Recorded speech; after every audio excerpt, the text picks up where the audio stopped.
Bora bater um papo, live do Colunas Tortas, todas as terças, 10h30 da manhã. Vem comigo e bora pro vídeo. Queria trazer aqui a Rosana Herman falando sobre narcisismo conversacional, que eu acho que é algo do nosso cotidiano, de cotidiano de qualquer pessoa, e talvez possa ajudar a gente a pensar coisas diferentes. Você conhece alguém assim? Você fala, ai, você viu que continua a guerra do Irã? E a pessoa, ai, quando eu tava na faculdade eu tinha um amigo que era do Irã. Você fala, nossa, que bacana, você viu que os astronautas estão voltando pra casa da Artemis 2? A pessoa fala assim, ah, quando eu era menina eu queria ser astronauta. Você fala, nossa, você ouviu falar que parece que vão mudar o algoritmo do Instagram? A pessoa, ah, eu também tenho um Instagram. Bom, eu não sabia que isso tinha um nome. Esse nome foi cunhado em 1979 num livro de um cara chamado Charles Derber, e se chama Narcisismo Conversacional. É a pessoa que não importa o que você diga, o que você comente, ela sequestra a pauta para falar dela. Imagina que esse sociólogo, Charles Derber, ele escreveu isso em 79, é um livro chamado The Pursuit of Attention, Power and Ego in Everyday Life. Esse livro é famosíssimo, tá? Esse livro é famosíssimo. Ele lida com uma microsociologia da comunicação, assim, né? Sobre o fato social da comunicação, mas visto de um jeito micro, em como ele acontece no seu acontecimento. E nessa brincadeira de lidar como a coisa acontece no seu acontecimento, o lance dele é o seguinte, né?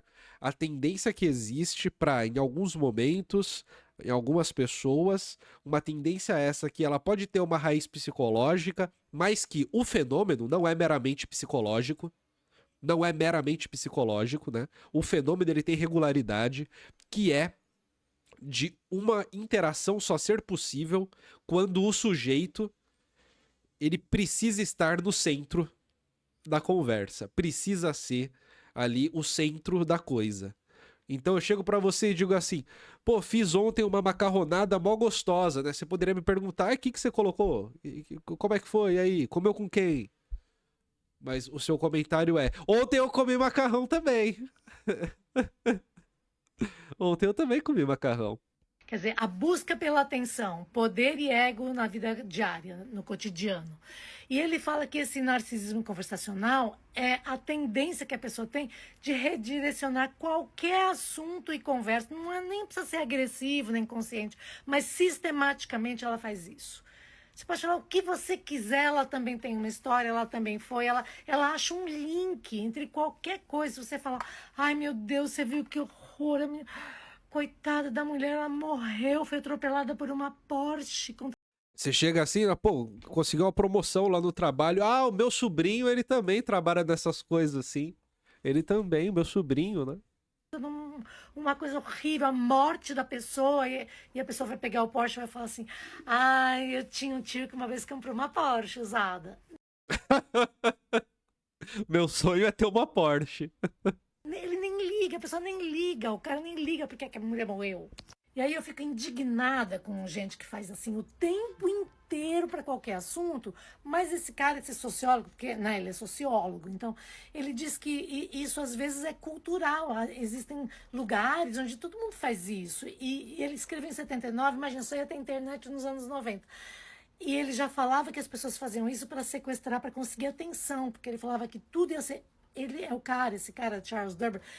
E aqui tem essa diferença, né? Esse negócio de, pra sequestrar e chamar atenção, isso é uma coisa que é muito de uma explicação psicológica. Mas quando você entende que existem culturalmente existe essa maneira de fazer, essa dinâmica que pode ser aplicada em bairros específicos, em cidades específicas, em estados específicos, em países específicos, a gente também começa a entender que a disposição para isso, ela pode ser socialmente internalizada. As maneiras de se fazer isso, a gente pode entender que essas maneiras são reconhecidas socialmente. Elas não são naturais. Elas são reconhecidas e legitimadas. Existe uma permissão social para isso. Só que se vai ser um uso que vai ser reconhecido como patológico ou não, é outra história. Se vai ser um uso que vai ser reconhecido como a manifestação de um indivíduo, da sua individualidade, ou de uma questão individual ou não, ou se vai ser um uso tão adequado que vai parecer ser algo natural assim, Aí é outra história. Aí eu fico triste porque eu sou um pouco assim, mas no sentido de sempre ter uma história pra linkar com o que alguém fala. Eu tenho uma amiga assim, diz o GW, que tudo é sobre ela, mas eu desconfio que é uma busca por validação, que os pais dela não deram atenção pra ela, e é profundo. Uma vez uma colega do trabalho me ridicularizou por isso, agora eu só fico em silêncio. É pesado isso aqui, Juliana. É o cara que praticamente foi o primeiro a falar que existia uma economia da atenção, onde a gente vive agora, que o grande valor do sucesso é o quanto de atenção você tem, quantos seguidores, quantos views, é quanta atenção você consegue. Então o Derber diz que num lugar onde você tem poucos recursos de atenção e todo mundo disputa a sua atenção, isso cria um sistema de constante competição pela atenção, inclusive nas conversas cotidianas. Os meus cachorros são assim, eu vou dar atenção para Os meus cachorros.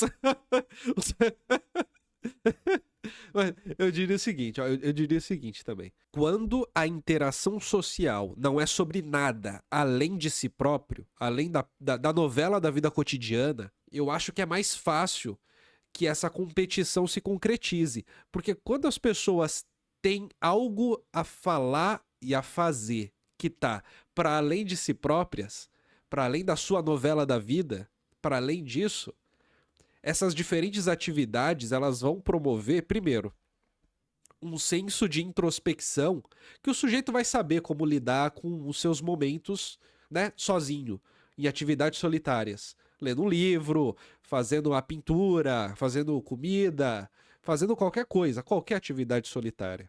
E segundo, que o falar sobre as coisas, ele é aprendido, né?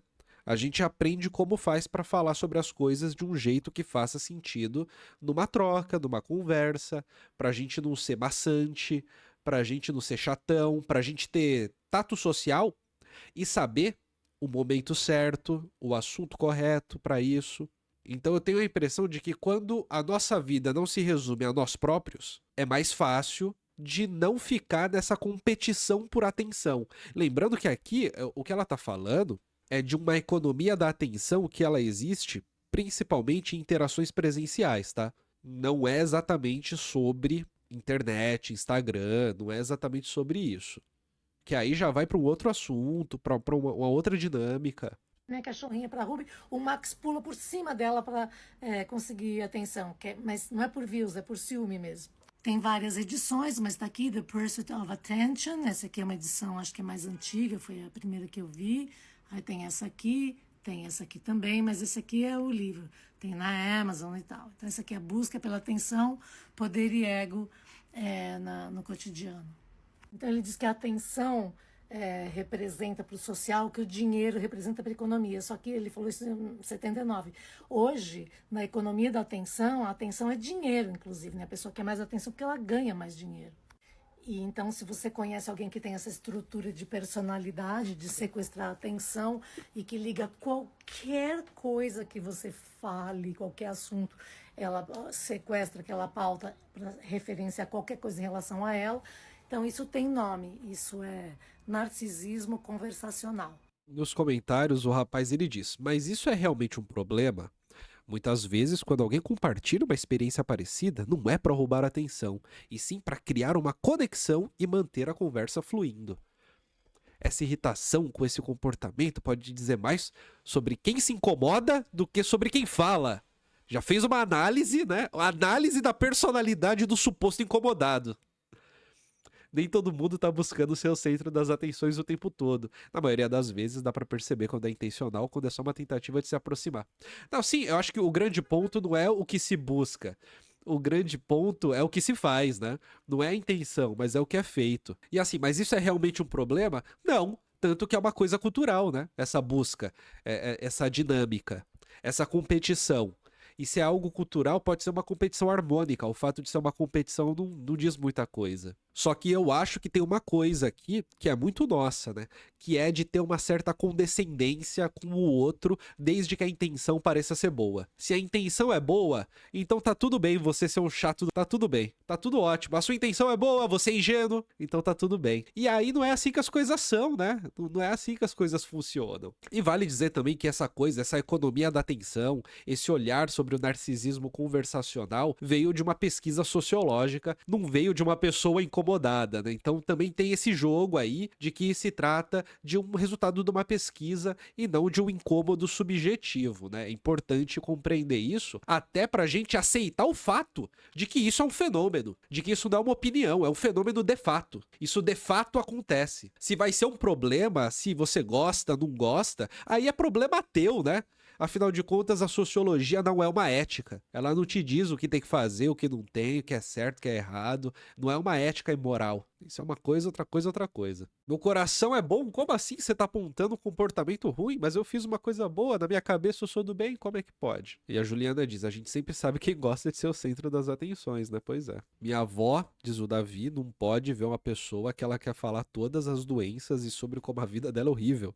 Nem permite existir uma conversa. Esse vídeo é um corte das lives do Colunas Tortas. Live do Colunas Tortas toda terça-feira, às 10h30 da manhã. E ao longo da semana, às vezes à noite, mas principalmente no período da manhã. Só que toda terça é com certeza 10h30 da manhã, tá bom? Vem participar das lives comigo.